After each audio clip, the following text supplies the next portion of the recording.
Greetings and welcome to the United States Transhumanist Party Virtual Enlightenment Salon. My name is Gennady Stolyarov II, and I am the chairman of the U.S. Transhumanist Party. Here we hold conversations with some of the world's leading thinkers in longevity, science, technology, philosophy, and politics. Like the philosophers of the Age of Enlightenment, we aim to connect every field of human endeavor and arrive at new insights to achieve longer lives, greater rationality, and the progress of our civilization. Greetings, ladies and gentlemen, and welcome to our U.S. Transhumanist Party Virtual Enlightenment Salon of Sunday, March 30th, 2025. Today, we have a fascinating discussion in store for you on many subjects of interest to transhumanists, and two in particular: space exploration and biostasis, and the synergies between those two fields, which are quite fascinating to explore. Joining us today is our panel of U.S. Transhumanist Party officers, including our Director of Visual Art, Art Ramon Garcia, our 2024 U.S. Vice Presidential Candidate and Director of Community and Citizen Science, Daniel Tweed, our Legislative Director, Jason Geringer, and our special guest today is Josh Universe, who is an American analog astronaut, and he will explain what that means, science communicator, and biohacker. He is the founder of the International Biohacking Community, as well as of the Transhumanist Council, two recently formed organizations which have already had an impact in the sphere of transhumanism. And Josh has done a lot of research on both space exploration and biostasis. We are excited to hear what he has to present. This is the subject of his first set of slides. And after he presents, we will have an opportunity for a brief Q&A on that presentation, after which he will have a second presentation to share with us. So a lot of content for our edification and contemplation today. Welcome, Josh, and please feel free to begin. Alrighty, first we're going to talk about applications of human biostasis in crewed space exploration. First, a quick fact: did you know that the distance to the closest habitable exoplanet is 4.24 light years away? That would take around 6,300 years to reach with current technology. A little bit about me: I'm an undergraduate at Florida Tech, studying astronomy and astrophysics, doing a master's in commercial enterprise in space, live in Melbourne, Florida. And yeah, I'm a student. I work on the International Biohacking Community and Transhumanist Council, do some content for Viva City, which is like a biohacker village. And I'm a science communicator and then a scientist astronaut candidate. So basically I do astronautics training at the International Institute of Astronautical Sciences. And once I complete the program, then I have an opportunity to fly on the Virgin Galactic VSS Unity and other space missions.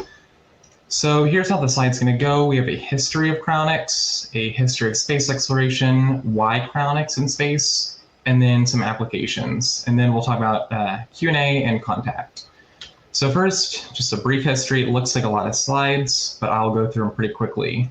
So in the 1940s, Gene Rodstand's cryobiology work laid the groundwork for cryonics. Then in 1962 and 1964 respectively, Robert Ettinger publishes The Prospect of Immortality, proposing human cryopreservation.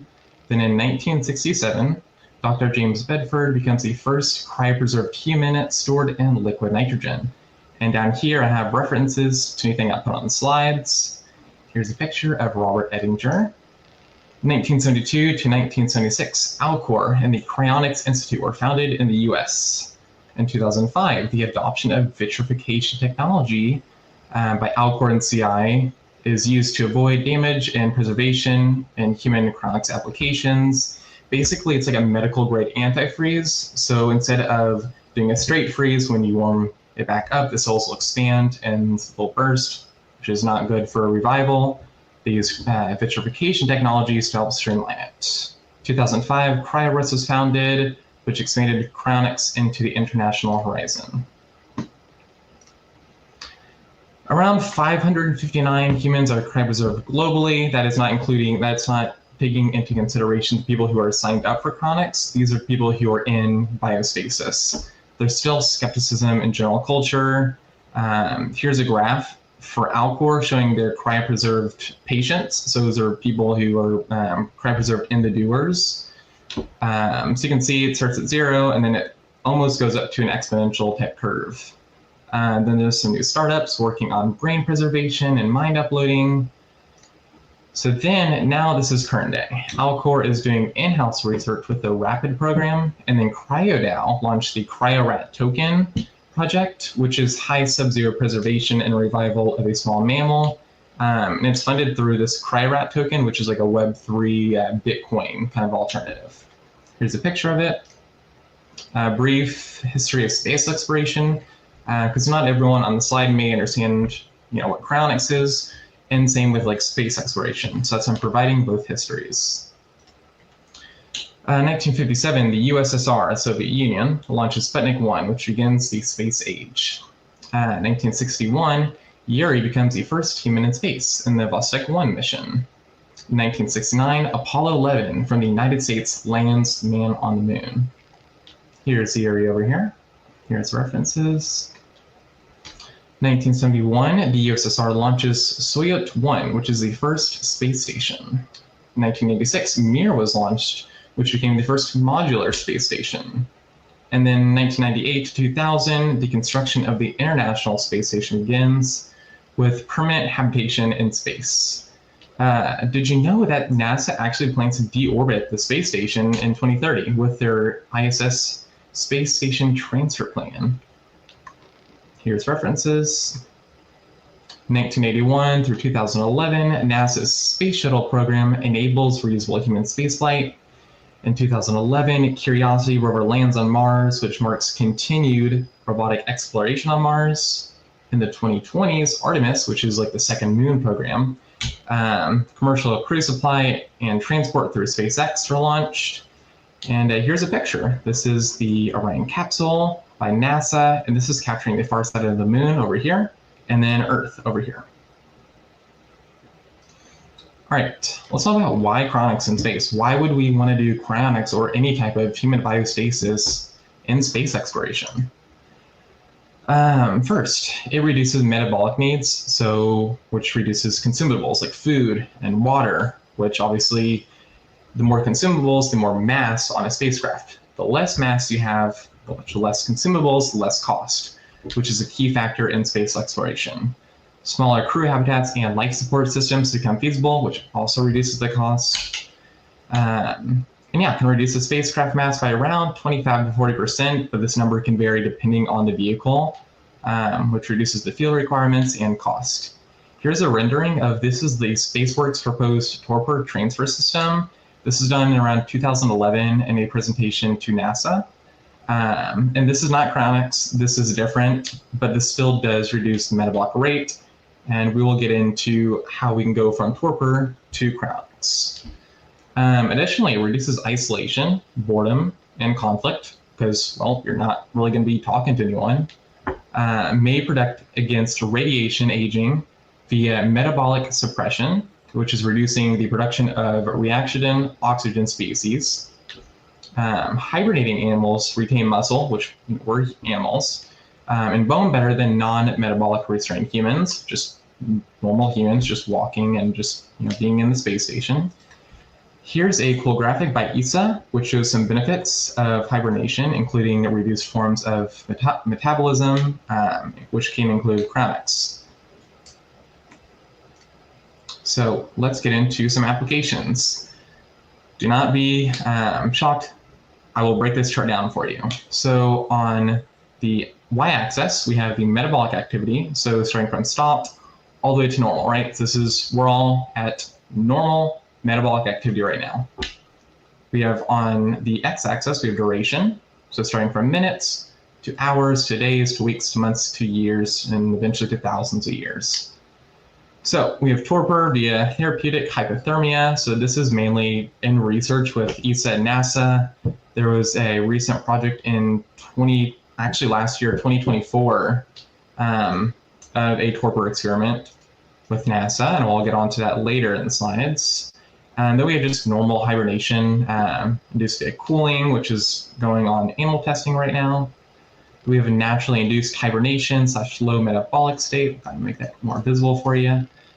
This is what you see like in animals, bears, rodents, etc. They have chronics. This is still very early research. There are applications. There's pretty stable applications with the preservation. We're still trying to figure out the revival part, and I will get on to that. Let's talk about mission requirements. So for a Mars mission, which can be anywhere from 3 to 9 months, depending on the propulsion method and the vehicle used, we're really going to want the few things that fall in line is cryonics and then naturally induced hibernation, mainly because of that duration, right? And since it's still not a super long mission, we can deal with a bit higher metabolic activity or even no metabolic activity for the first few missions. Then we have a mission to, say, the closest exoplanet, Proxima Centauri b, which is 4.26 light years away. This is our closest exoplanet, and this would take anywhere, at minimum, if we were traveling the speed of light, this would take 4.26 years. Right now, it's going to take around like 6,000 years or 6,700 based on propulsion technologies, and especially the size. So if the size of the spacecraft is super small, then it's going to take less time, but obviously if it's larger, it's going to take more time because of more mass. So where cryonics would mainly be used would be Mars missions later down the road when there's a higher volume of people going to Mars. And then for any mission that's out of the solar system.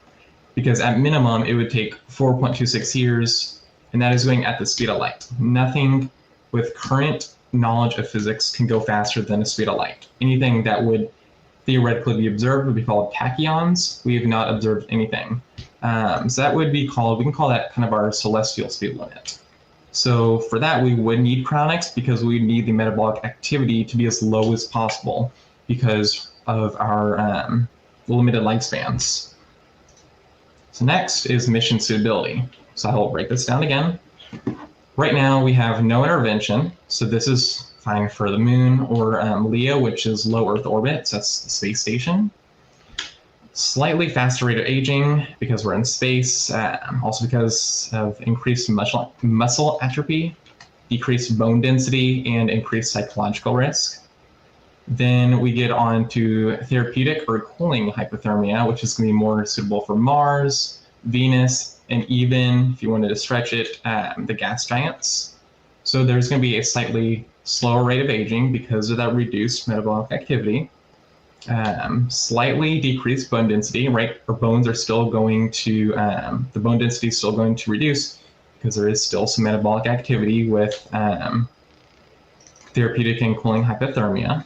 And then a decreased psychological risk, right? There's less interactions between crew, so there's less risk of any psychological effects. So then we have cryonics. This is going to be mostly useful for later in Mars missions, once again, when we have a higher volume of people going to Mars. Same with Venus, but a little less because Venus is closer to the Earth than Mars. And then gas giant missions, if we find some practical use to travel to a gas giant, crew travel to a gas giant, then cryonics would definitely be more of a suitable use case because of our limited lifespans. And also astronauts are expected to be at their peak mental and physical health. So preserving as much of their health span as possible is important too with space exploration. Same with Proxima b and beyond. We are not going, most likely, we're not going to be in the solar system forever. We're going to have to expand out to other planets. And for that, with our current lifespan and current longevity technologies and, lack of non-biological systems for ourselves, we would need cryonics to have that almost stopped metabolic rate.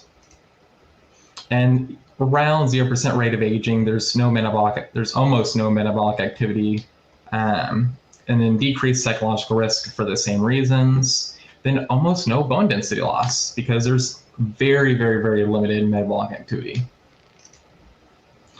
Let's talk about some variables. So there are different variables that we would need to take into consideration when designing the actual systems, like when doing systems engineering, when involving any type of decreased metabolic system.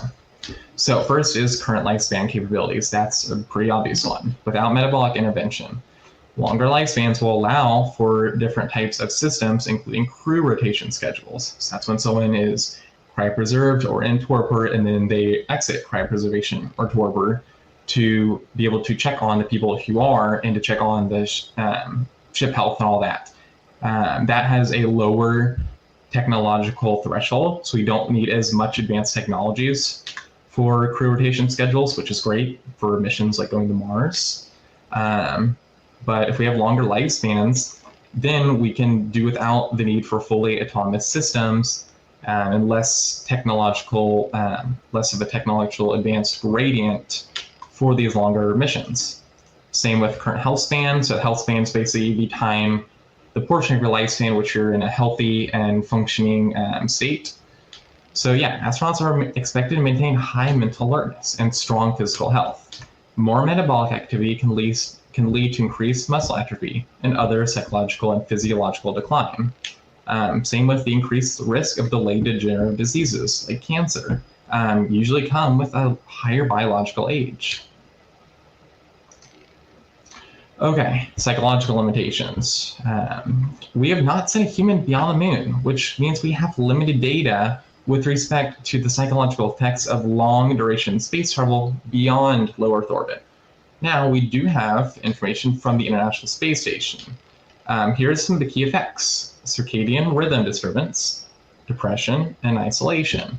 Here's a little chart on the long-term spaceflight composite stress of long-term duration in space.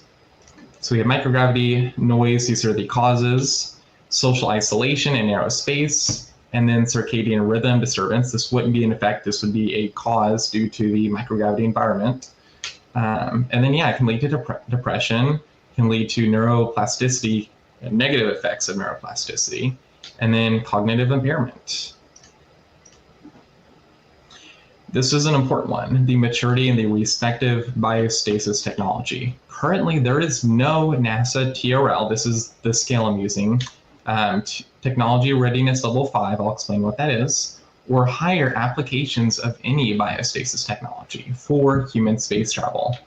Torpor is undergoing current research in small-scale experiments through NASA's STASH. This is the STASH mission that's proposed to NASA through the NIAC, which is the Innovative Advanced Concepts Program. So it's kind of like a research incubator program. And then there's some ESA research papers. Crown X, this is a bit more involved. Is split into two following readiness levels. This is what I've personally split them into. Preservation, TRL 6, right? There is a system or subsystem model and prototype demonstration in a relevant environment, aka ground, Alcor, Crown X Institute, Tomorrow Bio. They are doing this. They are cryopreserving humans with high success rates. Now we get to the revival. This is TRL 3. There is analytical and experimental critical function in characteristic proof of concepts like reviving embryos, rabbit kidneys, etc. We've not done it with a larger scale animal, furthermore a human. So here's a basic system. I could get into the science and technologies for hours, but this Salon does not run that long, so I wanted to make it kind of simplified. So we have the habitat, the crew can enter, they can exit. Then we have the doers/cryopods. These would be in use. And then you'd have two main functions. You'd have standby enter biostasis from like the control room. And then you have standby exit biostasis. These are people coming out of the cryostats into the main control room and like the awake IVA crew. They'd be checking up on the cryostats, making sure all the levels and the supply are at nominal levels. And then this interfaces with life support systems. So power, liquid nitrogen, life supply, medical tools. So now let's talk about an automated system. So this is when we have more advanced technologies, and this is going to be what we're going to need for longer duration missions, unless we somehow have a lifespan of tens of thousands of years, or we have a supplementation of artificial biological systems instead of biological systems. So we have our habitat, crew enter, crew exit functions. We have our doer/cryopods, which would be in use at all times.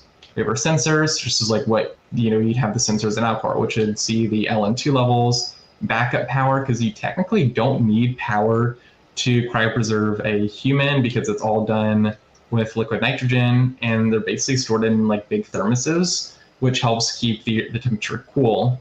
So you don't really need power to cryopreserve humans, but when you are on a spacecraft, you do need backup power.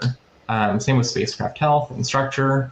That would also route into AI control monitoring, which would conduct automated health checks, and then also the automated intervention and revival process.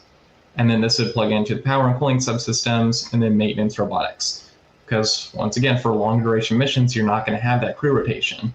So you're going to have some maintenance robotics, or just all automated systems in general.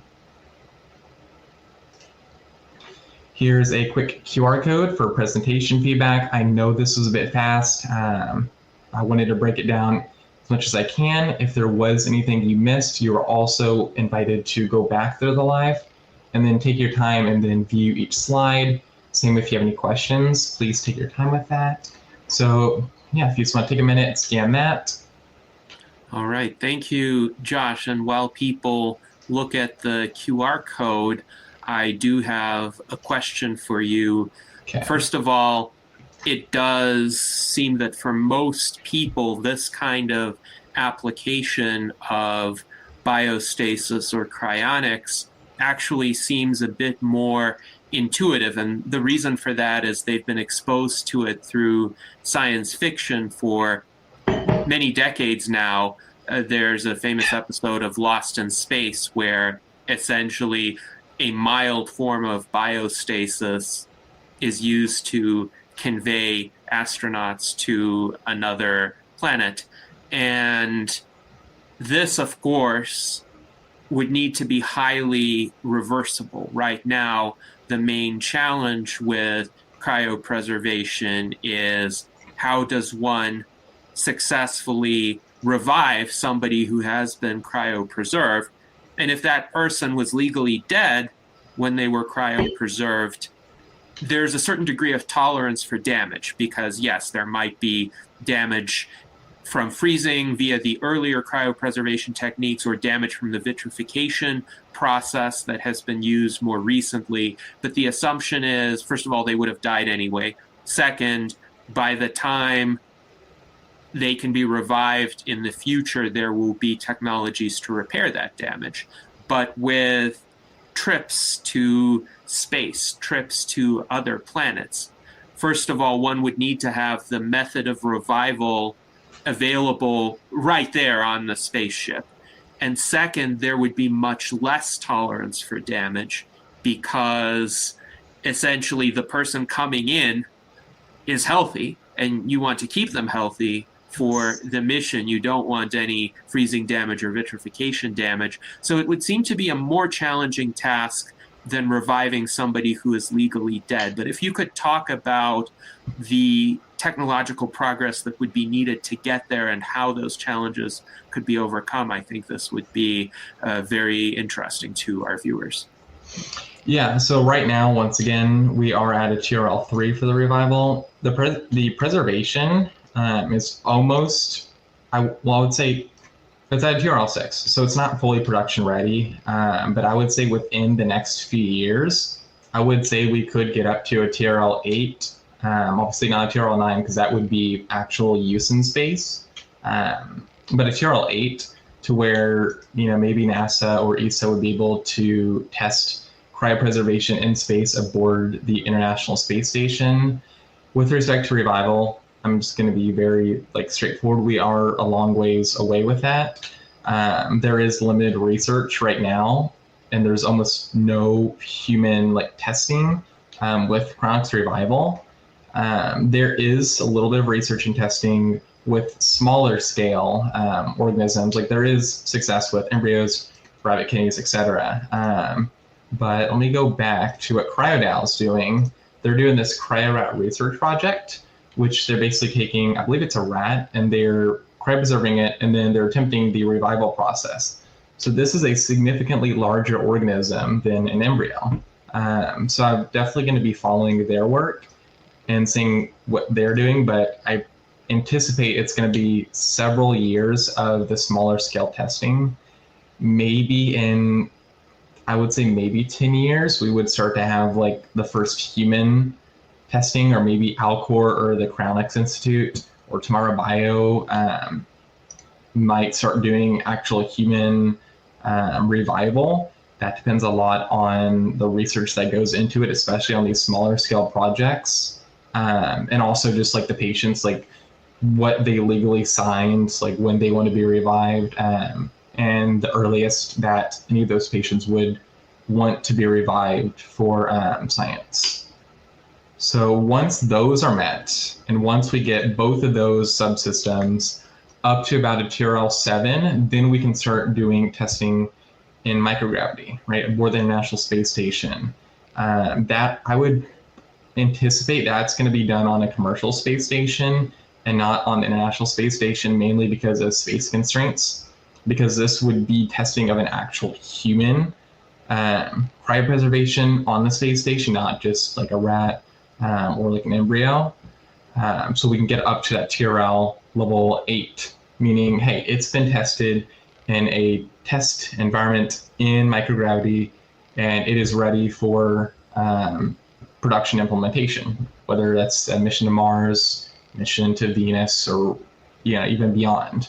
So that's where we currently stand.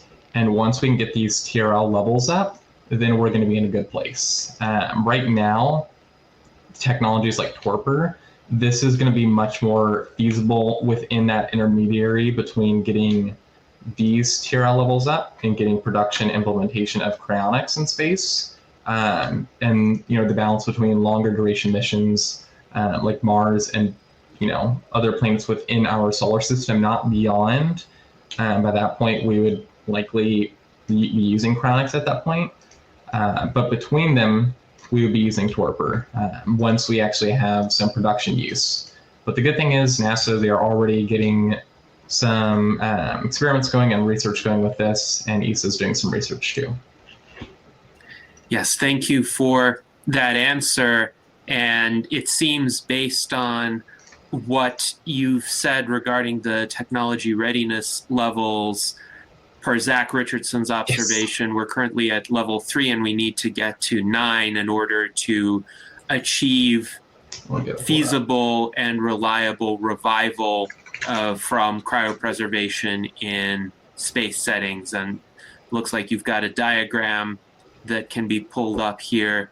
And TRL9 is actual system flight proven through successful mission operations. And if you want to discuss that to a greater extent, please feel free. Yeah, sure. So right now, this is about, sometimes it's argued as a 2, sometimes it's argued as a 3 with the revival of cryonics, but with actual cryopreservation, it's about a 6, right? We're doing this on the ground, and there's very high thresholds of success, and we're continually proving that success over time.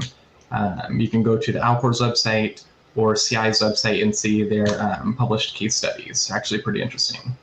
Once we get those up to around a TRL8, which is completed TRL7 and TRL8, so TRL7 is doing it on the International Space Station or even simulating microgravity on Earth and doing this.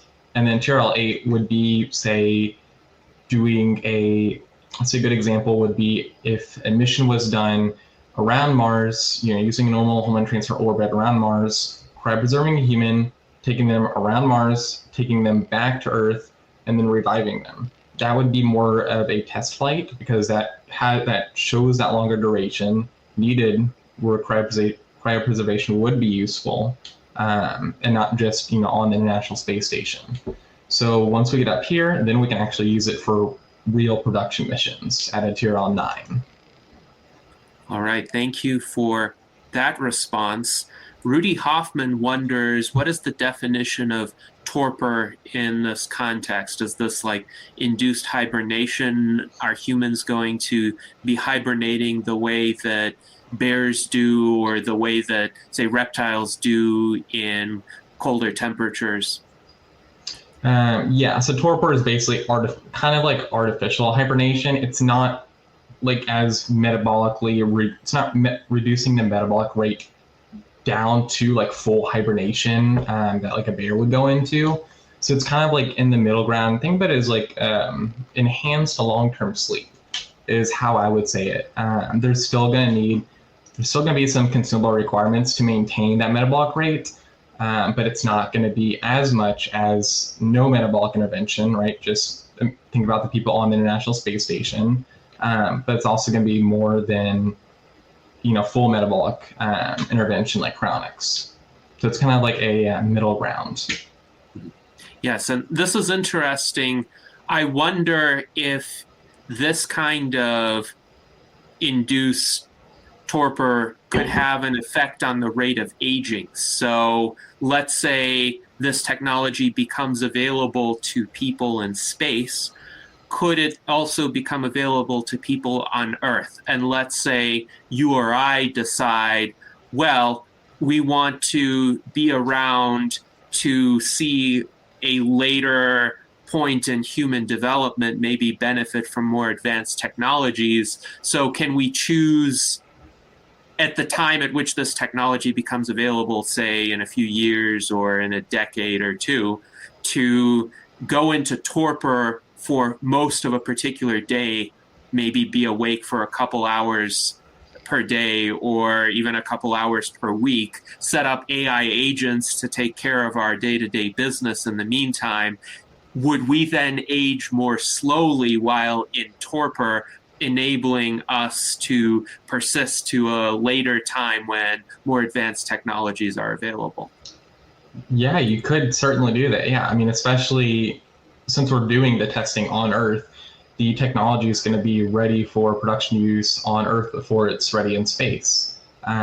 So yeah, I mean, that is technically a middle ground in between what we're doing now, just living life, and cryonics.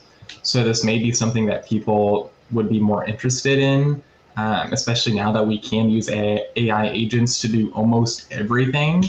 That is certainly a system we could use, and this would, since it slows down the metabolic rate, this would slow down the pace of aging.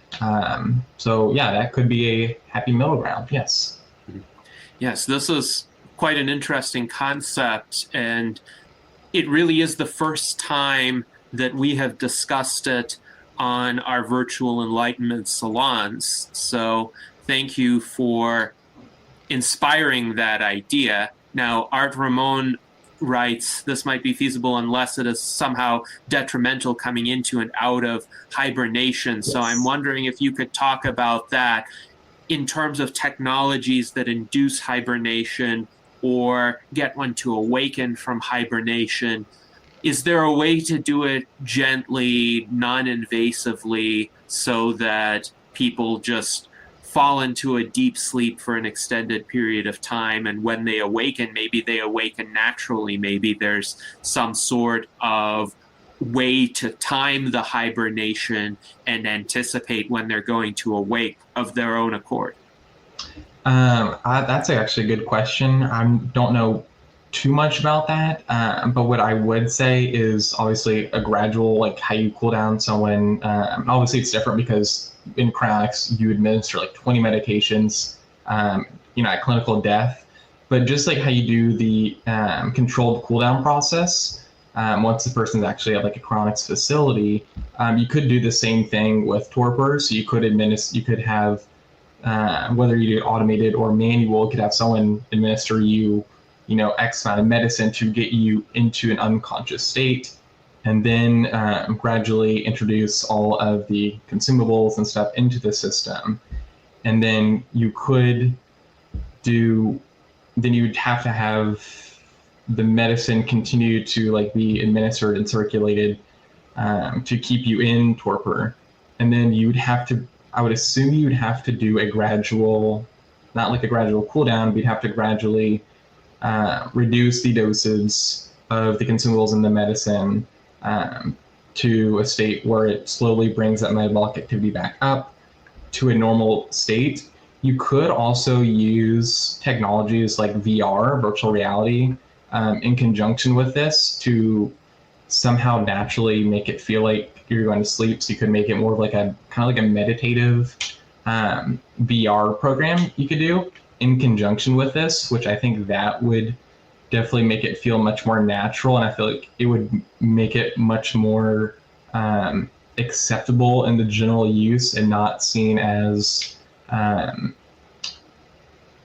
something like scary or unethical. So I feel like VR could also play a crucial role in that. Yes, thank you very much for that answer. And Art Ramon has some follow-ups about some concerns he might have for humans in hibernation, what they could experience. He notes the possibility of black mold growth in the lungs. Hopefully that could be minimized in a sterile space setting. And then he also mentions the possibility that the immune system might not be working well enough due to hibernation. How would you respond to those? How can those scenarios be averted? The first one, I personally don't understand like that function, but I would say, just as you said, a sterile environment would be paramount to reduce any of those risks. So everything using sterile tools, using sterile systems, sterile like sleeping pods for torpor, I would say that would likely reduce it, ensuring the life support systems also keep the atmosphere inside the spacecraft clean. And then the second question was, can you repeat that? Yes, it's in regard to the immune system potentially not working well enough due to hibernation. So I would say with that, just doing like kind of like how you do with like IV drips. There's like you could have some type of automated system detect deficiencies in biomarkers, and since it is torpor, you have like more to measure than cryonics, so there's like there's no metabolic activity. So you could set up like an automated AI system within the life support system itself, since once again there is metabolic activity and you can connect it to a life support system, and then just gradually do like IV drips within the bloodstream or medication or whatever would be needed to get those suboptimal biomarkers up to optimal. But beyond that, the research is still pretty limited. So yeah, that's what I would say. Yes, it does seem to me that there would need to be continuous monitoring of vital signs and biomarkers, and any quantities that are suboptimal should be able to be brought up to decent levels or down to decent levels, whatever the case may be, essentially instantaneously or close to that. So there needs to be a rapid response capability to make sure that a person's health does not decline. But Art Ramon, do you have any further thoughts or follow-ups on this? Yeah, just sort of along the modes or viruses. I mean, how would modes or viruses that are already in the body but are sort of just kind of dormant themselves because the immune system is battling them. But once you go into hibernation, well, then so does your immune system, and maybe viruses and modes in your body aren't affected by this hibernation state, and then they kind of go rampant is sort of what I'm thinking. Okay. Another idea that comes to mind is more deep space exploration. I once read something by Dr. Crowley. That's all I remember. But he seemed to imply that we get a lot of our electrons from the sun, and we have a surplus of electrons that run our electrical circuits within the body. But as you go farther, deeper into space away from the sun, you're not going to have that source of electrons. So you're going to start leaching out electrons, and eventually it's going to be like having low electrolytes. Your electrical functions aren't going to work well because, what is that, a positive ion? Or you're not going to have enough electrons to run your electrical circuit. Have you heard of anything like that? Not specifically with any like actual applications. You could like store some type of electron generation system, so like a capacitor, or just even have it within the spaceship power reserves itself, and then hook that into the life support system, and then once again set that as like another biomarker to monitor, and then slowly induce the exposure to electrons to get that respective biomarker and the electrolytes to nominal levels. And then the other thing with the virus thing, you obviously, since you can do safety checks before entering the spacecraft, so you can do, which they already do, but obviously they'd have to be more thorough and comprehensive of all the biomarkers and any sorts of viruses or bad bacteria that would be in the system. Also, you could do a thing called like a bacteria scrub to remove any of the like bad bacteria in your system. And there's even some advanced stuff where, if this would be like more civilian use, if there was another civilian who had good biomarkers caused by their respective bacteria, you could do.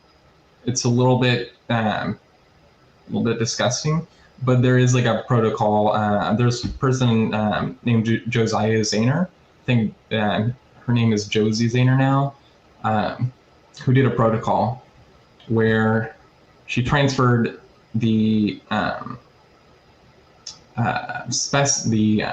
don't know what you call it, transferred poop from somebody else into like a kind of like a capsule pill type thing, and then did a bacteria scrub, like a full bacteria scrub outside and inside, and then ingested said pill. And then it did show a adjustment to a few biomarkers that helped with an effect on bowel troubles.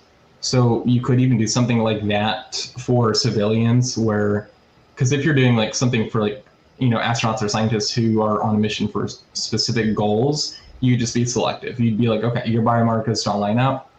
We're not going to do all this other stuff to get your biomarkers up. We're just going to be selective, right? That's usually how it's done. But for civilians, eventually, like if someone wants to pay and go to Mars or another planet, then you could do those types of protocols. But once again, they are very experimental, and there's definitely like some risk involved. Yeah, and other things I haven't quite heard along this topic are like, say, you have skin mites all over your face in your body, and they just live and breed on your face. What would happen to them under cryonic conditions or hibernation conditions? You have all sorts of bacteria, microbiome on your skin. Definitely there need to be some sort of testing to see how they are affected by hibernation. You don't want them running amok, basically, while you're in a hibernation state. But yeah, all right, thank you. Of course.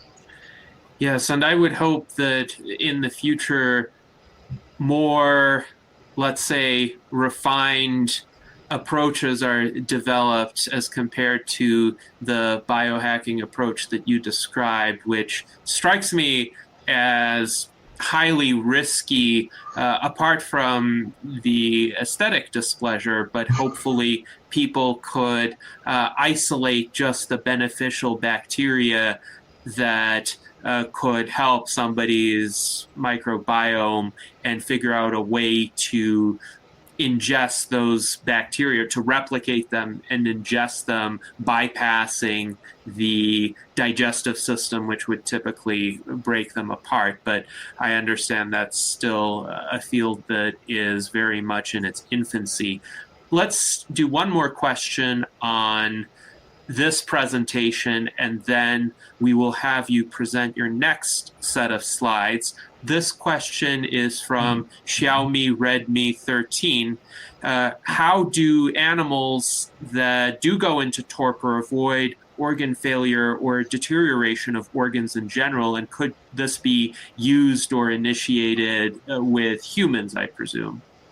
So that, I believe, is dealt with the energy production, like the production of ATP, and how the production of ATP affects the other biological systems. I believe there's some type of regulator that when they go into hibernation affects that.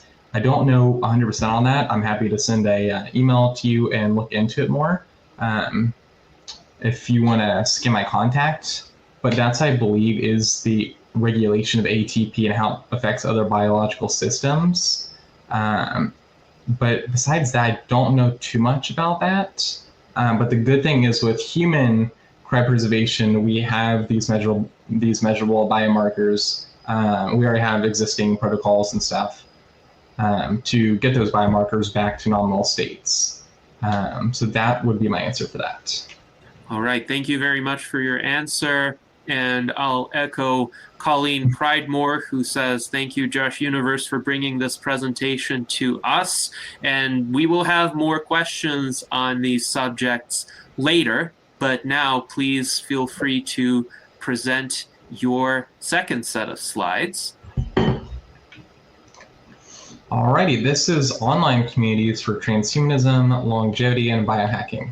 This is going to be way less technical, so sit back, relax, and yeah, here's another slide, which is about me. For anyone who's just joining, I'm an undergraduate in astronomy and astrophysics. They're letting me do a master's in commercial and present space. Live on the Space Coast in Melbourne. I'm founder of the International Biohacking Community and Transhumanist Council. I do content for Viva City, which is like a biohacker city. It's going to eventually be a full city where there's a bunch of biohackers and longevity enthusiasts. I'm also a science communicator, so I make videos about space on Instagram, Facebook, LinkedIn, my personal blog. So I'll have links so you can check those out at the end of the slide. And yeah, presentation overview. This will be a pretty brief presentation. The difference between the International Biohacking Community and the Transhumanist Council. The pros and cons of different online platforms, like being able just to use online platforms, and then some QR codes if you want to join in the servers or groups. And then also have a study and research group. This is a public one, which if you're interested in, you can join. I know Colleen is in the Transhumanist Council and International Biohacking Community, and several of these communities. So the International Biohacking Community, created in January 2023. So it started with a forum, blog, and then like a kind of like a biohacker resource website. So it's kind of linked out to some other sites. Had the BMI calculator, BMR calculator, tons of just cool like little resources. So the purpose is to serve as an ecosystem of communication and resources for biohackers. This includes both new and old biohacking. So sometimes when you ask someone about biohacking, they'll either kind of point toward this spectrum, the old biohacking, so DIY bio and grinding, which is using like subdermal implants and advanced cybernetic systems. And then the newish kind of biohacking popularized by Dave Asprey, which is more of like longevity supplements and advanced health. The Transhumanist Council was created in November of 2024. I saw a few issues with existing transhumanist organizations and communities. Usually it's inactivity, usually from unfocused management. I'm not going to say bad management. I think each person, each community manages things a different way. But I think just unfocused management on long-term success. And also, I've seen this a few instances, divided and split from like an original community or server out into two others and making those two less active, more divided, and having a really significant contrast in advisement and administration. I'm not going to say anything specific, but I've seen just some patterns with that. So the purpose is to serve as an ecosystem for communication, resources, and research for transhumanists. So yeah, here is some public goods that we work on. So these are these are online resources that we maintain. The first one is THpedia. So this is like a transhumanist wiki. Here's the link, and then here's the homepage, and here's the sign up. And look at that. Here's our fandom, which is like THpedia. This is hosted by a company called Fandom, originally called Wikia. This is we maintain this because there's such a high volume of traffic of people looking for information around transhumanism and longevity and life extension, that we want to ensure that people who are looking at those places who may not know about THPedia or some of these other resources are able to get properly cited information that's non-biased, scientific. So yeah, that is at transhumanism.fandom.com. Here's a QR code for the homepage.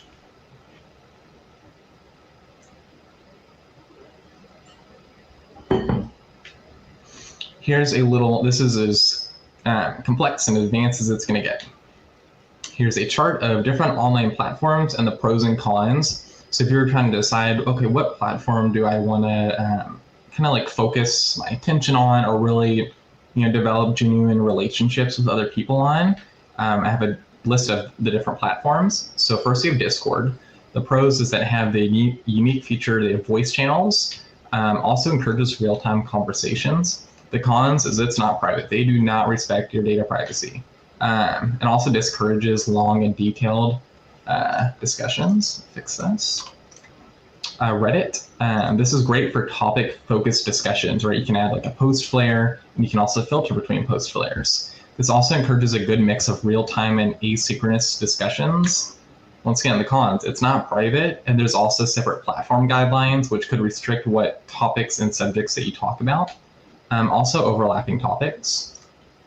Telegram, once again, real-time communication, unique asynchronous video chats. There's like these little video bubbles that you can send in the chat, which helps forge more genuine connections and conversations. Once again, not private. It's better than Discord, and it really discourages long and detailed communications, and also has a slightly limited user base. Facebook groups and LinkedIn groups are great for, they're easy to moderate, so you can have automated moderation systems. So if you are in those, the content's going to be pretty much clean. There's going to be no spam. And these are usually more for genuine connections, because on the platforms, they have an expectation that you present as your actual self. So you have to put like your full name, verify yourself with your affiliation, or with Facebook, you verify with the phone number. So you usually can have more genuine conversations on those platforms, but they also discourage long threaded discussions. And for the cons for both of these, they're not private, and they're both subject to platform guidelines, which could reduce the amount of topics you could talk about, or even if you say like a bad word, they could get on you with that. And usually a little less engagement, just because of just like the form of these groups. Then we have forums. This used to be very popular, and we're still running a forum, but this promotes long and detailed discussions. This also reduces topical overlap, because when you create a post, it'll show you the similar post. So you can go in, so you can create a topic and be like, oh, this post already exists. Let me go over here and let me get whatever resources I need or reply to it. Easy moderation. And then data privacy, we respect your data. We do not sell it. We keep it with, at minimum, we keep it within our ecosystem. The cons is, there's a limited user base. It is a standalone website and mobile applications. And then, also the activation energy. So like being able to like go to the app store and download another app can, deter people from using forums. And then a matrix room, this is like a less common one. This promotes real-time conversations. They have a unique feature where you can have public and private rooms within a community, and then data privacy. So they respect the Matrix home server you're on will usually respects your data privacy. They're known for having good data privacy. Some home servers may not as much. That's probably like 1 or like 0.5%. But the main ones, they respect it and they encrypt everything. The cons is there is a significantly limited user base and discoverability, and limited features, but they are working on a lot of new and emerging features. So if you want to join, I have some QR codes, some links will also be shown, and then I'll also paste some of these links in the chat below. And you can also go to our primary website, which will be on the next slide, and be able to join all these communities, filter between the type of platform, and then join like our Discord server or Telegram channel or a LinkedIn group. If you missed a platform, you can always go back to live and scan, or once again, go to our website. So here's the main website for the International Biohacking Community. This is where you'll be able to find all the platforms, even like the transhumanist platforms, if you scan here. Then you can click the Chat with Others button. It'll take you right down to all of our platforms.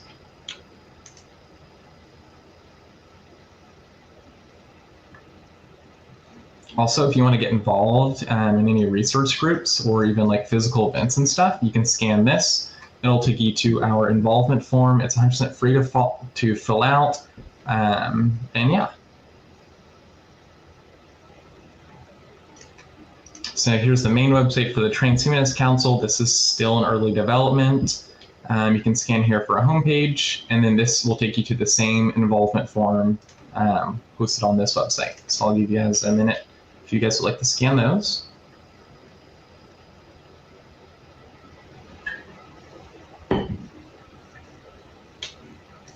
Great. Biohackers Media is our media blog. You can go to it at biohackers.media. It's free to read. If you want to subscribe or even support, you have the option to. You can scan this one if you want to become an email subscriber or like support like $4 a month. But if you want to go to the homepage, you can scan this QR code.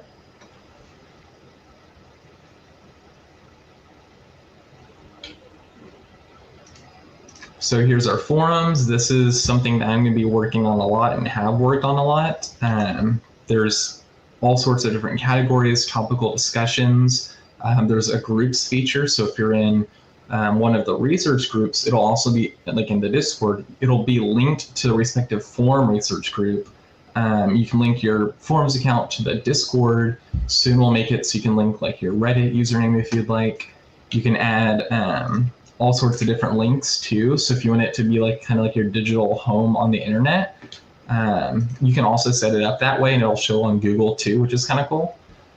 So you can scan this to go to our homepage, and scan this to directly sign up.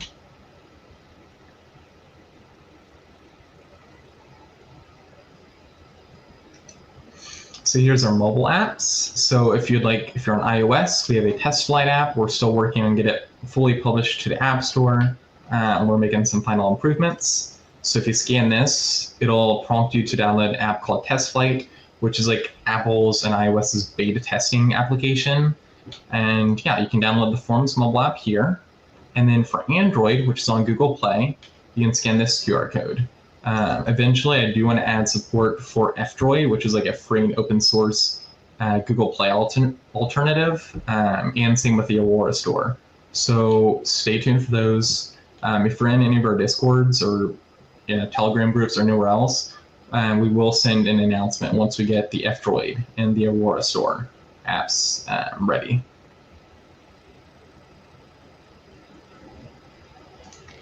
Here are the Discord servers. These are the main Discord servers for the Transhumanist Council. Once again, you can find all of our resources and communities on biohackinginternational.com. So if you want to join this is our main Discord server. This has around like 600 people. You can scan here. And this is a second one, which I'm working on to have more focused and granular discussion. So this is more like broad discussion around transhumanism. And this is where I plan to have more scientific based discussions, and there's gonna be like a lot more like research channels in this server too. So I'll give you guys a minute for this.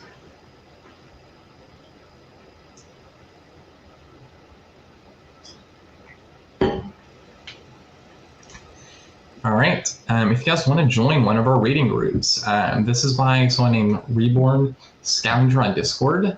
It's called the Iron Mind Network, which is kind of cool. So topics are AI, robotics, cybernetics, neuroscience, network states, and futurology. So it kind of goes over all of the spectrums in which transhumanism is involved in. This is free to join. You don't have to pay. You can show up, join like Zoom calls and chat in the Discord. So here's the Discord server. So you can scan that. And then the other QR code is the forums group. So you can also, this will take you right to the sign up link on the forums. And when you sign up, it'll actually add you to the Iron Mind Network reading group without having to like do anything else. And then on that, you can also find the Discord join link from there. If you're on LinkedIn and you'd like to talk about transhumanism, this group's been growing pretty well. You can visit the link here, or you can go over here and scan this QR code to join the LinkedIn group.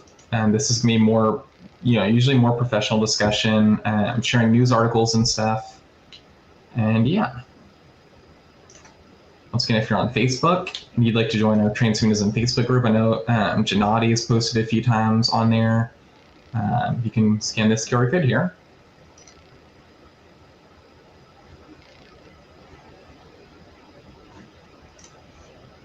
Our Matrix room, so if you're into privacy and security and use Matrix, feel free to scan here. It'll take you to the Transhumanist Lounge, which is the name for our Matrix room. And eventually I do plan to add bridges. So basically a bridge is like, if you put a message in this Matrix room, it'll actually be sent to the Discord server, and people in the Discord can reply and it'll show in the Matrix room. So this kind of helps you eliminate the need to use Discord once again, if you are more privacy conscious. And we're almost done. The Biohacker Lounge, which is our main server across everything. It passed like 2,000 people like the other day, which is insane. You can scan here. This is the main Discord server. There's a lot more activity. A lot of people from Blueprint's Discord server, I think like Brian Johnson's server, have been going here. And then another one for cognitive enhancement. So I plan to add a lot more granular discussion with regard to cognitive enhancement with biohacking in this server. So if you're really into the science of it and there's a specific topic you want to recommend, we're going to put it in this server. This is more general discussion. There is a forums channel which you can like post about cognitive enhancement, but you can't post about like the granular aspects or like a specific area within cognitive enhancement. Once again, more of these niche servers within the biohacking community. If you're into subdermal implants, RFID implants, NFC implants, biomagnets, you can scan here. If you're into life extension, which I plan to add more about, I'll probably add torpor into it as well. If you want to ask me more questions or discuss it further, I'll add it in this server.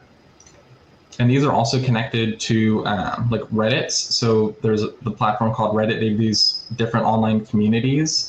So this is connected to r/grinders. So if you go on there and you post, it'll actually show in the Discord too. Same with r/life extension. And then we have, if you're into cult therapies or the Wim Hof method, there's a channel where you can like share like you doing like a Wim Hof method, ask questions, connect with others, do local meetups. You can scan here, and this is connected to r/Wim Hof. The Cryonisist Lounge, which is an alternative to the cryosphere. I personally love the cryosphere, but also if you'd like a different Discord server, I plan to add a lot more of those niche topics within cryonics. I'll also add a topic for cryonics within space exploration. If you want to talk about that, you can join the Cryonisist Lounge. And this is connected to r/cryopreservation, not to be confused with r/cryonics. Telegram, we're almost done.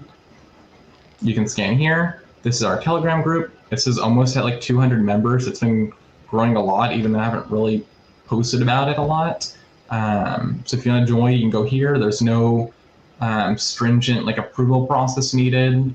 So yeah, you can join here and talk. There's usually more genuine discussions here too. LinkedIn group. So this is our Biohackers LinkedIn group. If you'd like to join, you can scan this QR code here. Usually there's gonna be a lot of like me sharing news or other people sharing news. So you can scan here. And we're almost done. The Cryonics Networking LinkedIn group. So if you're a cryonicist and you'd like to network and mingle with other cryonicists or keep up with the latest cryonics news, you can join here. I know a few people, I think Max, Carrie, like Perpetual Life, like almost all of like the people like who are involved with cryonics are in this group. So if you'd like to talk with them too, feel free to join, ask any questions, share cryonics news. And yeah, finally, Matrix Room. Once again, if you are a privacy conscious person and want to kind of keep your data and information on Matrix instead of something like Discord or Telegram or Reddit, feel free to join our Matrix Room. This will also have a bridge to our Biohacker Lounge Discord server soon, and I will make sure I set that up. And this will also bridge to Telegram too. If you'd like to support us, and actually to fill this out, but you can go to our main website, which I will put in the chat.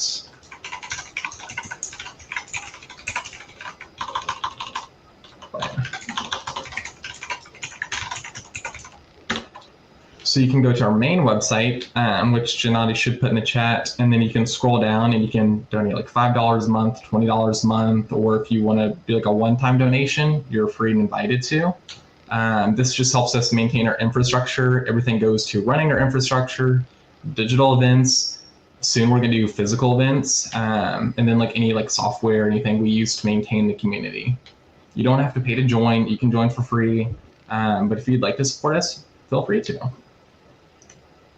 And once again, presentation feedback. If you have any feedback, anything you liked, anything you didn't like, anything you'd like to see improved for future presentations, please, I invite you to scan there and provide any feedback you have. And this will also allow you to provide feedback on the first presentation too.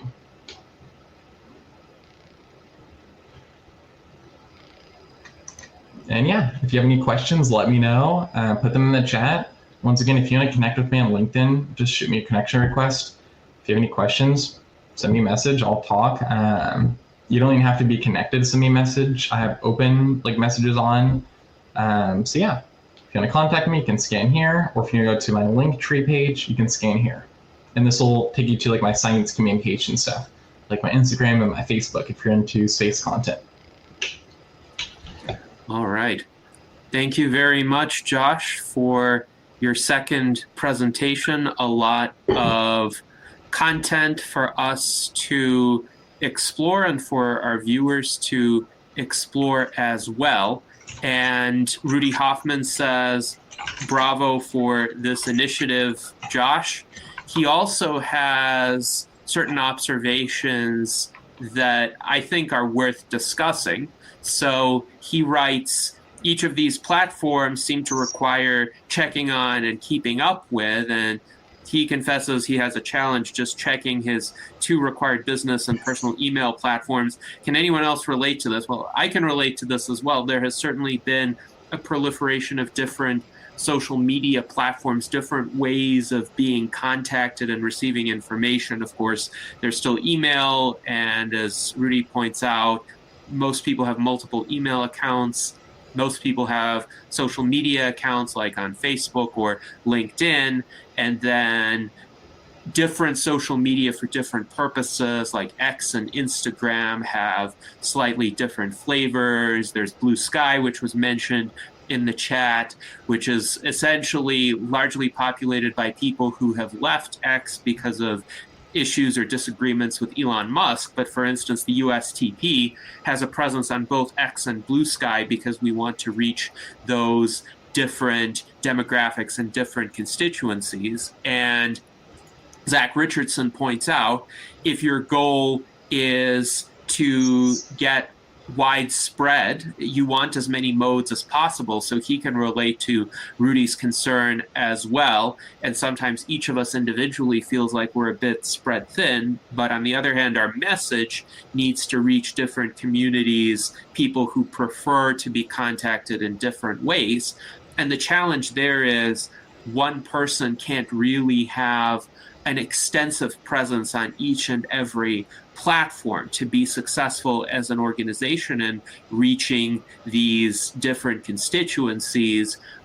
One would seem to need different people who essentially take the lead in posting to these different platforms. And we have this to some extent in the USTP, but at the same time, the message needs to be coordinated as well. So all of these people who post or engage in these different platforms ultimately have to coalesce back together and share information with one another in some more concise format so that leadership can make a decision about how we undertake our messaging strategy. Zach also says there are all like different sub-communities of people who use that mode of communication. And ideally, we want to engage all of them, but we want to connect all of them in certain ways, maybe not in making them all use the same mode of communication, but making sure they receive the same essential messages and are able to communicate with us in turn. So what are your thoughts on these observations, Josh? And how can, in this world of increasingly many platforms with different flavors, different sub-communities, how can a small organization in particular manage all of that and make sure that we're engaging with all of these different communities and maintaining a regular presence there? Yeah, that's a perfectly understandable inquiry. So the main thing is leveraging technology, especially AI agents, agentic frameworks, and automation. I leverage this immensely. I have like several hundred automations running. I use open source software to run and manage different automations. So say there is a new article written on biohackers media, I have automation set up to put it into the Discords, some of the subreddits, so that one piece of information, all I have to do is post it on one platform, use that as like the central base of like knowledge, and then automatically it'll be sent off to whatever respective subreddit which the topic aligns to. Same with the Discord servers. So that's one of the ways we do. Another way, specifically with the Discords, is there is a feature. So if you notice in our main Discord, which I'll pull it up again, the Biohacker Lounge, the announcement channel is actually called Global. So when we publish an announcement, there is an option that when we publish an announcement, we can either have it only sent to the Biohacker Lounge, or we can select it to be sent to all of the different servers. And if it's a very important announcement, we'll set it to all the servers. And if you're in the Life Extension server, then you'll see that same announcement without having to manually go, without me or someone else having to manually go and publish that announcement. Also, another way is through bridges. So if there's a piece of content posted on the Life Extension Reddit, that content will automatically, through automation and agentic frameworks, which we have set up, will automatically be posted into the Reddit feed channel in that Discord. And then same with any of the other, like the transhumanism one, there's a Reddit feed. So if you post an r/transhumanism or r/transhuman, that will actually go automatically into the Transhumanist Lounge Discord.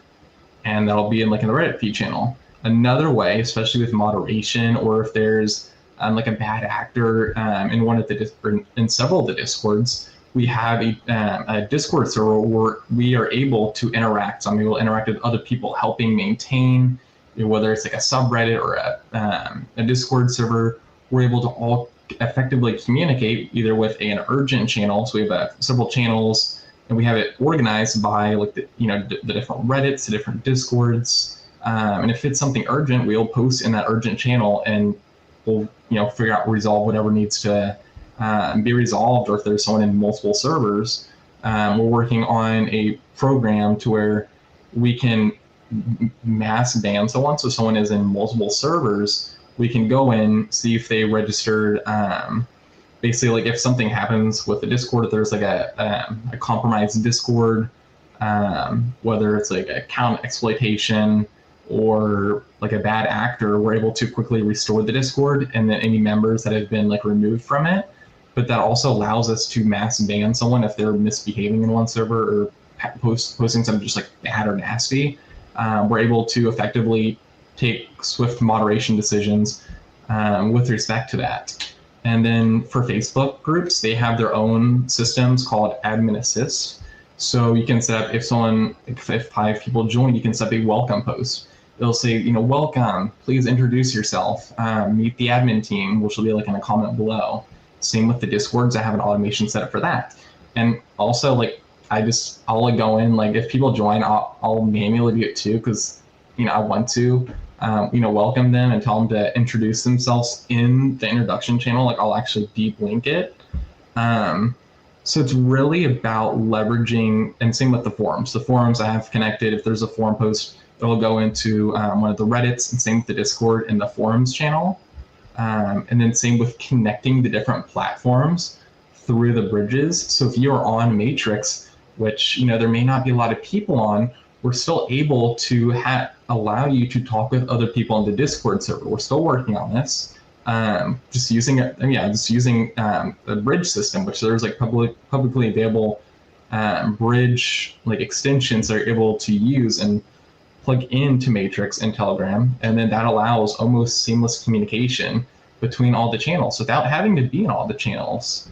So this really allows you to customize where you want to be, where you want to receive the information. If there is important information, you will receive it.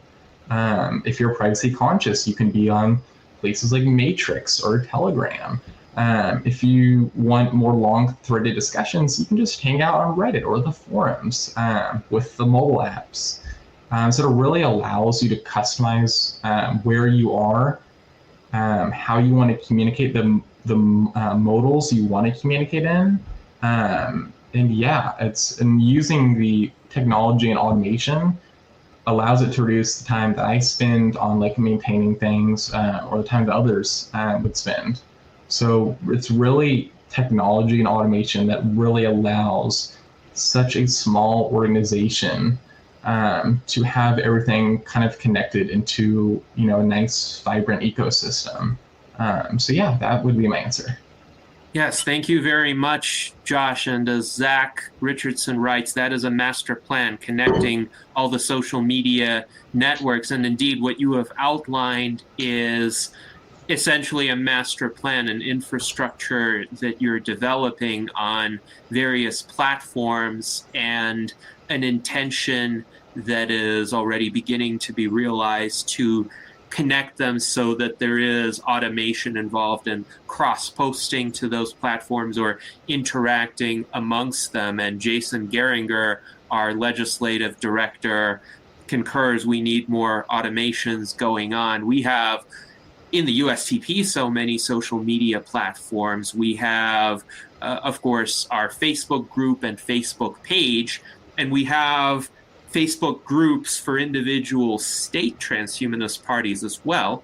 There are also various more general transhumanist Facebook groups that we often post to. We have an Instagram account, and through Facebook's Meta Business Suite, we can cross-post between our main U.S. Transhumanist Party Facebook page and Instagram. We have an account on X. We have an account on Blue Sky. We have a Discord server, which is extremely active. We also have the Transhuman Club, our non-political affiliate, and a Discord server and a Facebook page for that. We have Facebook pages for two parties that we merged with during our history, the Transhuman Party and the Longevity Party. And then we have an email Google group that most of our members are participants in. And again, all of these media have their own advantages as well as their own limitations. But in practice, what happens today is, let's say I set up a virtual enlightenment salon, the virtual enlightenment salon with Josh Universe. This actually happened over the past week. So I first set it up on StreamYard, and that creates the page on YouTube where the salon is going to be streamed. So I take the YouTube link, I have a written description for it, and then I have to post it tens of different times. And I have to confess, this will seem very old school to you. I do it manually. I literally go to each individual Facebook group, with some exceptions like the Meta Business Suite, and I copy and I paste.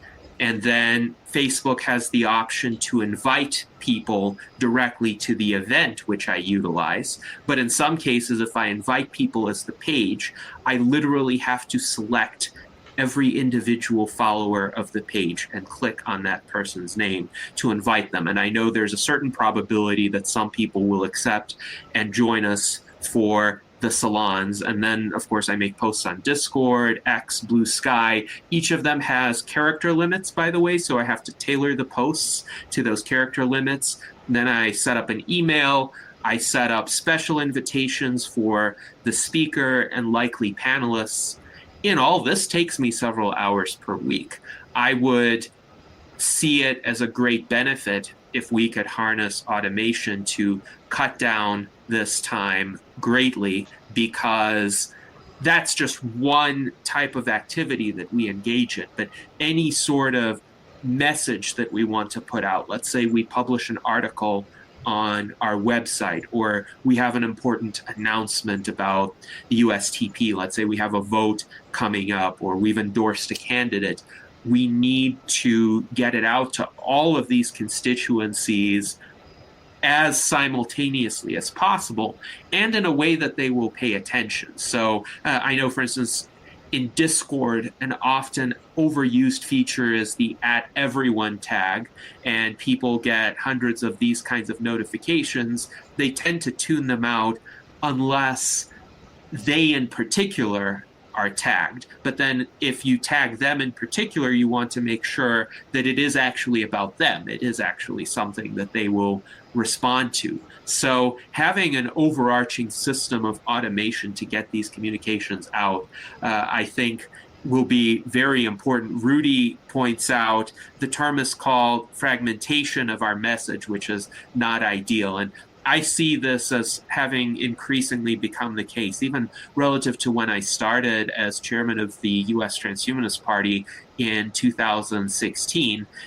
Back then, there were fewer platforms. It was a lot easier to get seen with just a few posts. And moreover, I remember in the early 2000s when I still had the Rational Argumentator as a GeoCities website, I could write an article, get it within the front page of search engine results fairly readily. And then I was on the debate team in high school. So I was participating in congressional debate tournaments where the students would write legislation and then present a debate for and against it. And often when I would write a particular bill and it would be introduced, I would see other people, students from other schools, citing my articles as the source material on that bill. And then they would see the portrait of the author and they would look at me and they would recognize an uncanny resemblance. So that was how relatively easy it was to get content seen on the internet, say 20 to 24 years ago. And now it's much more difficult because of the fragmentation. So I hope the automation can lower some of that threshold for accessing audiences. But I'd be happy to hear your remarks on the subject and what you think would help. Yeah, so I think it's all about distribution and ensuring the distribution is focused. So say write an article on Biohackers Media, right, which is our media blog. Once again, if you just joined us, you can scan and join here. So based on the type of content, right, whether it's writing about a new cybernetic system or like a new subdermal implant or a new regenerative therapy or longevity technology, you can set up an automation to say, okay, let's see what type of post it is. So you can use like AI to go through, read the article and be like, okay, is it X, Y, or Z? And you can set those to different variables. And so say if it's a longevity one or a biohacking one, you can set it to say, okay, but you can define your variables. You can say biohacking equals 2 or nootropics equals 3 or transhumanism equals 4. And based on those static variables that you get from the AI analyzing all of your content, you can then trigger more different automations and say, okay, if it's transhumanist thing, post it to r/transhumanism or post it to the Transhumanist Lounge Discord. And by taking one original piece of content and not only distributing it across multiple platforms, with using different automation systems and kind of categorizing that one type of piece of content. Another thing you can do, and this is something I do with like my personal science communication, is say I post a blog article, I can take that original piece of content and turn it into new forms of content. So what you can do is if I post an article on my main website, which I should be able to go over here. If you scan this one right here, and then you go to the header and click blog, you can see my science communication articles. So if you're into space or science, you can scan here. But when I publish that, I can make it turn into a tweet on X, formerly called Twitter, or a carousel post on Instagram. And for those, when you're taking one piece of content and restructuring it in different pieces of content, you can either use static reformatting or automatic reformatting. Static reformatting is using something like Placid, which is an online service where you can have like a background and a text variable, and you will have it set up to where you receive like a webhook, which is saying like, it's basically saying like, hey, I've got a new piece of content, Placid. Here's like the text of the blog post. And then you can talk to ChatGPT through their API and be like, okay, take this blog post and summarize it into 3 to 4 bullet points. Find the most valuable and important pieces of content, send those to Placid, and then have it generate 4 different like pictures where it fills in the text from each respective text item in the full text chunk from ChatGPT where it summarized it, put it into the images, and then send it off to Instagram through the it's the Facebook Business API, which will connect into Instagram. So you can also restructure that manually, and then automatically is just using like AI, saying like, hey, ChatGPT, can you take this long blog post and summarize it into an X tweet and distribute it there? So we haven't really done the content reformatting, like taking one piece of content, turning it into different types of content with like the biohacking community and Transhumanist Council. That's something that I can definitely look into, but we do the distribution. And that helps you, especially in an online age where everything is so fragmented and attention spans vary based on what type of content one wants to consume. The distribution allows those to all be met, mostly be met within a reasonable degree with that same piece of information. And then using content restructuring, you're able to adapt it to the most optimal format for the respective platform and respective attention span. So yeah, it's all about distribution and using automated AI systems and eventually AI agentic frameworks where you don't have to like manually like kind of code it out. You can just kind of like talk to it and it'll set up the automation.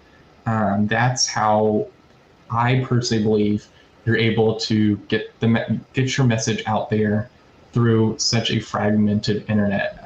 Also, one thing I wanted to kind of highlight is this thing called the Fediverse. So basically, if you've heard of Mastodon, maybe you were on X and you wanted to leave, X because of like something bad you saw on there or other reasons, you probably went to Mastodon. That is part of something called ActivityPub. And ActivityPub's goal is really kind of trying to solve content fragmentation on the internet. So you can post to Mastodon. So there's different types of platforms. There's Mastodon, which is like a Twitter/X clone. There's PeerTube, which is like a YouTube clone. There's PixelFed, which is more like an Instagram clone. So you can post a piece of content on Mastodon, and people who are not signed up on Mastodon, they are on PixelFed only, they will see that piece of content if they follow you on Mastodon. Same with PeerTube. So if you post a video on PeerTube and there's someone on Mastodon and they see that, they can see that video without having to be on PeerTube. So I think the Fediverse is also going to kind of naturally help that without having to do all of these automations and stuff. One thing with the US Transhumanist Party's website, say they eventually use Ghost one day, Ghost CMS. They're like almost about to roll out public Fediverse adoption to where the Ghost site will act as a Fediverse actor. So say Gennady posts a post on the USTP website, he doesn't have to do anything. He just posts it, and if someone's on Mastodon, which is like the Twitter of in the Fediverse, they'll see it.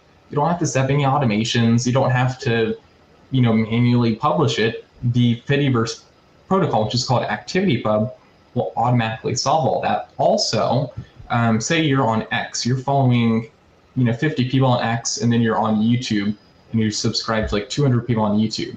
Those are different people. Another way that the Fediverse helps to make everything more cohesive is it kind of makes it so if you're on Mastodon, you can follow someone on PeerTube and someone on your Mastodon server and someone on a different server using the Mastodon platform, because the Fediverse has different servers. So think about it with respect to the International Biohacking Community. We have different Discord servers. They're all still using the Discord platform.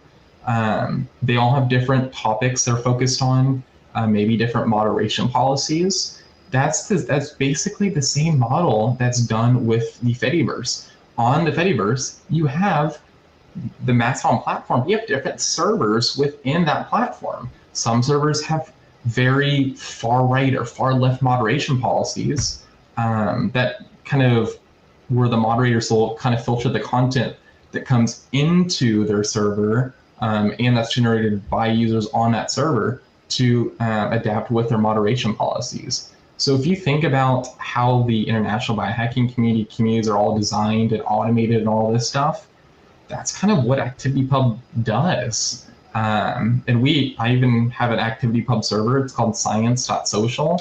I'll have Gennady put it in the chat, but you can sign up there, follow someone on mastodon.social, and if they post there, you'll see it on science.social. We have some unique features, like if you are an academic in like astrophysics, you can have like a title that says astrophysics, PhD, and you can like filter users based on the title and stuff. So that's like basically it's another way the Fediverse kind of helps with this naturally without having to do this manual work and learn about all these automation platforms and coding and all this. Is simply adopting the Fediverse. I encourage anyone to. You don't have to go to science.social. You can go to any platform you like. But yeah, the Fediverse really does kind of help with that, especially with Gennady's example with publishing something on the USTD website and it going everywhere without having to do any automation. So yeah. Yes, thank you very much, Josh. This is fascinating, and I do have an account on science.social. It is linked to here on the screen. Please do join and expand that network. And I did notice it is possible to follow other accounts on other social networks, it seems, within this broader Mastodon ecosystem from science.social. So when you post there, it's not only other users of science.social who could potentially see your comment or note, as it's called. So I appreciate that functionality, and I think we definitely should explore more of these integrations and automated cross-posting. What I'm also thinking with more of my futurist focus is eventually we could all have personalized AI assistants who could, in our place, essentially process all of the incoming communications that we receive from various social media platforms, as well as emails, text messages, messages on platforms, and create a digest for us. So imagine you wake up in the morning and your AI assistant sends you a digest based on perhaps priorities that you've identified. These are the important communications coming your way. You really should respond to X, Y, and Z now. And here are some news that have happened in communities that you've been following, developments that are of interest to you, essentially in decreasing order of priority insofar as that's possible. And that way, you could overcome the fragmentation to a certain extent and know where to go and to whom to respond with priority. I think that could happen within a few years' time. What do you think, Josh? Yeah, you can do that now. I mean, that is something you can do now, especially because so many websites and platforms use something called RSS. Back in the day, that was you used a thing called an RSS reader to get all your news and feeds for you. Now you can do a limited implementation of that. You can technically do a full implementation if you use all of the automation systems. So you set up your automation systems yourself and be like, okay, watch the messages from Discord, analyze the context of them, analyze like the emotions of the messages, check the RSS feed from Biohacker's Media, which we have an RSS feed, every 15 minutes for a new article, or use a webhook. So when a new article is published, it'll automatically go into the AI agentic framework. It'll go into like the vector store. And same thing with the forum, right? If someone posts, you can set up a webhook. Well, we have a webhook set up to where you can receive notifications and announcements. And you can same with Reddit, right? If there's a new Reddit post, they have a public open API to where you can receive a new post on one of like a Reddits. So you can take all that information from all these different platforms and then simply prompt it in to ChatGPT through the OpenAI API. You put your API key in and you give it a prompt and say, hey, here's, you are an AI agent who takes all this information and provides it into an easily digestible format. And then you say, here's the information below. You use variables, which is from the vector data store, which grabbed all that information, and you provide it just in plain text. And then you have it provide the output, and then you can have it set up to your email. So you can send that text to SMTP, which is the simple mail relay transfer protocol, which will send the email out to yourself, or even to like multiple people. If you don't have like a group that subscribes to certain content, doesn't want to be on all these platforms, maybe they're more privacy conscious, but they still want to have access to all that information. So yeah, you can certainly do that. Yeah. Excellent. Well, thank you very much. And this is a possibility that I am eager to explore in the future. Now, speaking of privacy, this has been a significant subject of conversation among our viewers. So Mike Lazine notes that most of the online platforms are not private and they have censorship issues. And certainly over the past few years, we have seen some of this. And by the way, this comparison chart that you provided is excellent and will be a useful reference as to the advantages and disadvantages of each platform.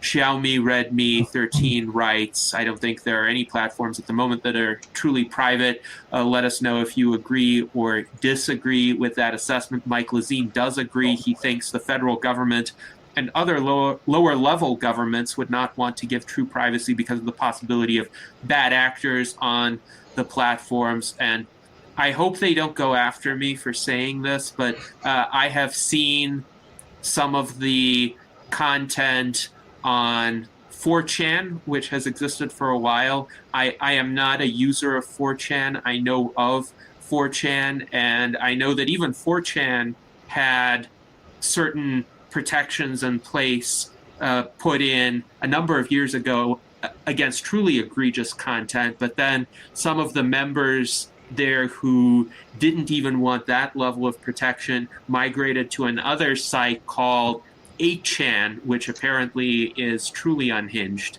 And I can understand why some people would be concerned about those platforms, because trolling is genuinely bad and you want to avoid bullying, you want to avoid cybercrime, you want to avoid various inappropriate materials posted online. But on the other hand, I don't think, as a privacy advocate, that I need to give up my ability to choose what I present to the public and what I conceal from the public. I still think every individual should have a public sphere and a private sphere. And in the public sphere, I'm very open about what I believe and what I choose to share. But in my private sphere, in my personal life, I don't want all of that information released unless I choose to divulge it.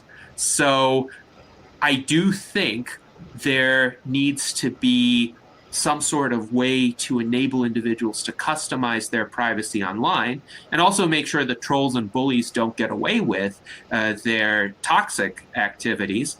Rudy Hoffman writes, "My concerns about privacy are overwhelmed by my concerns about obscurity and irrelevance." Zach Richardson says that should be a quote, Rudy, and I agree. I think it's very well put. And this is why I myself am a public intellectual, and I myself believe that we should have a wide public reach. And if we think we have good ideas, if we think we have something to offer, our bias should be to share it with the world. But on the other hand, that should always be our decision. So I don't want some external service monitoring what I do on other sites, implanting cookies into my browser so that, say, Facebook knows that I've done some other search on another search engine. That's none of their business. So in your view, how do you balance those considerations? Privacy, safety, the autonomy of the individual to decide what they share and what they don't share, but also the desire to be visible, to be seen in the way one wants to be seen. Yeah, so once again, first it goes down to being able to identify each online platform and what their stance on data privacy is. Almost all these platforms are not private, right? Even with the forums we have, like analytics stuff.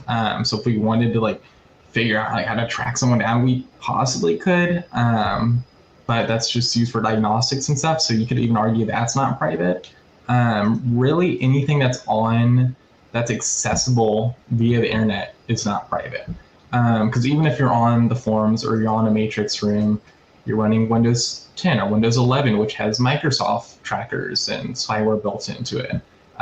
Or if you're on forums, which is like a website, and you're using Chromium, like Google Chrome, you don't have uBlock Origin or some other set of privacy protecting tools, then yeah, you can still be easily identified by companies like Facebook and Google, which if you think so say if you go to a website that you think is really private, there is a high chance that there is a Google tracker, which is called Google Analytics. So there's a thing called a Google Analytics tag, a GA tag, which website owners can put into their websites for analytics and performance and stuff.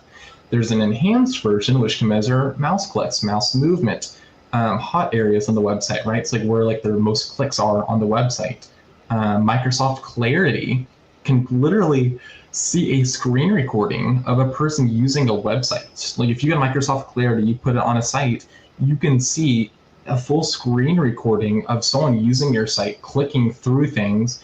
You can see where they come from. So how did they get to your site, which is called the refer. You can see the location, approximate location. So even sites that you think are private really aren't. Same with social media platforms. We learned that with Telegram. You can even argue Signal, but I think the recent situation was really more at user discretion. It wasn't an inherent flaw of the platform itself. But beyond reasonable doubt, I would say something like Signal is private and secure since it is open source. But even the way you connect to Signal may not be private. If you're on a network which you don't own, or even a network if you do own, so if you're at a residential property and you have Spectrum Internet or something, there's all sorts of trackers because you're using Spectrum's DNS server, domain name server. So you could use something like, I forgot what you call it, NextGuard DNS, to help eliminate some of the DNS privacy on their end. You could also use a VPN to help improve your privacy. I do want to preface something, a VPN is not a complete privacy tool. People will say that, it's really not. All it really does is change and obfuscate your IP address to the respective data center which you're connected to. Things like Proton VPN have a thing called NetGuard, where you can kind of help reduce some of those trackers by also changing the DNS server at the VPN level. So if you think about it, if you want it to be truly private, it's almost, I'm not going to say it's impossible, because it's not impossible, but it's very, very difficult. And it really is up to the user to make those decisions based on their threat model and what bubbles they have, like Gennady was talking about his personal bubble or his personal sphere and his public sphere. That's really up to the user to decide what platforms they're using to where they're talking and publishing their speech on, but also how they're connecting to those platforms, so protocols they're using, or using Android, or using something like Graphene OS. So really, yeah, I mean, I agree with any privacy concerns. Nothing is truly private. Within like the Discords and stuff, we do have a few things to kind of help with user privacy, so people can opt in or not opt into like the server restore stuff. So basically, if there's a server compromise or something bad happens, obviously we take a lot of preventative measures, but something does happen, we can quickly restore the server settings, channels, and members. But that's optional. You don't have to opt into that, which you would provide like your email address, and the ability to have the bot join servers for you to be able to rejoin the server if something happens. But that's not forced, right? That is something that's optional. We also have in the Transhumanist Discord, you can actually select if you want to enable things like gamification. So if you chat in the Discord, you'll get like little XP and stuff, and it'll show up on like a little leaderboard. And that can be beneficial and harmful to online use. So we even have it to where you can do like a role react. So you click a little emoji, and it will actually disable that gamification element. You can even hide like the subscriber channel. So if you don't want to see like a little subscriber channel where you can click and you can like subscribe for like $5 a month, I think, you can even hide that and like reduce those types of dark patterns that other Discord servers or platform functionalities wouldn't even give you. But I do agree, yeah, nothing you use or nothing you interface with is truly private unless you have a very thorough and locked down threat model and are aware of everything you're using. So yeah, that's what I would say. Yes, and this is indeed a concerning situation insofar as we're all online to some extent, and of course, the people here in this salon are even more online than the general population, but we have as well certain expectations of being in control of our digital destinies, so to speak, or what we share or what we don't share. To some extent, we might not see everything about us that gets shared, for instance, via various data brokers. And to some extent also, there is what is called security through obscurity. If we're not the target of massive ire from some segment of the public or the government, then most people would be indifferent to what we do, and they wouldn't be very interested even about very personal information that could get disclosed through some source or another. But of course, security through obscurity is not guaranteed. It only lasts as the de facto state if one maintains a degree of obscurity. But we've seen what happens with people on social media who get targeted for whatever reason. Like if Elon Musk posts, oh, this person is corrupt, or if another public figure does that, all of a sudden 1,000 trolls are on that person's case. And that, I think, is a troubling situation. But Mike Lazine does write, no privacy should make one paranoid, though not to use certain technologies. As a matter of fact, things can get worse with no privacy as we get brain implants, for instance. And as that comes into play, I think we need very strict built-in safeguards into those technologies that don't exist with the internet right now. Like if you want to connect your brain to the cloud, there had better be some sort of gateway that is very reliable, that you 100% control, so that you could say this thought goes through the gateway and nothing else unless I let it. Likewise, what I allow to enter through that gateway from the internet or from another person's brain. has to be strictly controlled, and I have to decide what I allow or don't allow. And Carlos Nato writes he hopes those will be voluntary. I hope so too. Art Ramon says, "Don't tase my thoughts, bro." That's amusing. Now, we have about 4 minutes left in our salon. This went by very quickly, but a fascinating conversation. I wonder, Daniel, do you have any question or comment for Josh during that time frame?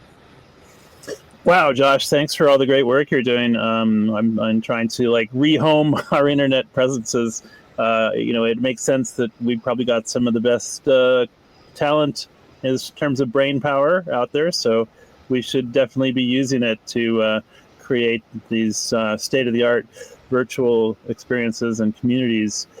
I think, we can't ignore our enemies forcing us to form things like seasteads, with medical tourism, and maybe they're providing a valuable service by trolling, and they did a thing on Frontline last night about terrorgram, where these terrorists are publishing hit lists and things, so maybe we're gonna be driven to creating actual things like Atlas Island, where we have boats and we are sovereign on our boats and we group into intentional communities. Maybe it wouldn't be so bad. Maybe we've gone down the online rabbit hole as far as is productive. I'm just throwing that out there as food for thought. But I love that the spacer community is such a powerful nexus for transhumanist thinkers to collaborate and make progress. That was probably my earliest introduction point to the transhumanist movement. So really proud of you doing your space-related research. And I think I asked earlier, did we find out, is NASA actively doing cryo research or not? I didn't get the clear answer to that. Yes. So with respect to actual cryonics research, they're not doing anything with human cryopreservation. I think they're doing a few cryobiology things on the space station. So I think a few very small things, but nothing remote to human. I don't think any projects or research proposals have been pitched to NASA and have been accepted onto one of their accelerator programs yet. So yeah, there's nothing that I personally know of yet with regards to human cryopreservation that has made it into accepted research proposals at NASA, ESA, or other agencies. I also love their technology readiness level. It kind of reminds me of our levels of sentience in the transhumanist platform. And being on the Council on Aging in Thousand Oaks, I would love to have some kind of digital token for policy readiness levels, for implementing policies, and do it in a very high-tech kind of, NASA, clean room kind of way. But I'll let someone else use these final minutes. Thanks again. Really. Yeah, thank you. Yes. Thank you very much, Daniel. And Josh, I think this is a quick question that can be answered in the next minute. This comes from Mike Lazine. What software do you use to generate these QR codes? Oh yeah, so for the QR codes, I use HoverCode. So this is not free and open source. It is paid, but you can go to HoverCode, create QR codes. You can have it be dynamic, so you can see how many people scan it. So from when I refresh the page, there's gonna be more scans. You can add little icons and stuff, which is kind of cool. You can add links and stuff. You can have multiple pages of QR codes, which is kind of cool. So all sorts of cool stuff with HoverCode, especially being able to add your custom domain. So I can go in and add my custom domain. So if you scanned it, it'll say qr.biohackinginternational.com instead of qr.code or something, or qr.hovercode.com. So yeah, a lot of cool stuff. Excellent. HoverCode. Thank you very much for that recommendation. I was wondering also where those images in the middle of the QR codes were coming from, and now we know. So I appreciate that. Those who want to give presentation feedback to Josh, scan that QR code that he has just put up here. Rudy Hoffman writes, I have enjoyed this discussion and learned a lot from this group, even the disagreement on the trade-offs of modernity. He says, thank you all, and bravo to Josh Universe. and each of us. I honor and respect this community of early adopters and philosophers. And this is exactly the kind of conversation we strive to have on our virtual enlightenment salons, multifaceted, exploring various applications and implications of emerging technologies, both more distant and more proximate, and how we can apply them so that we can all live long and prosper.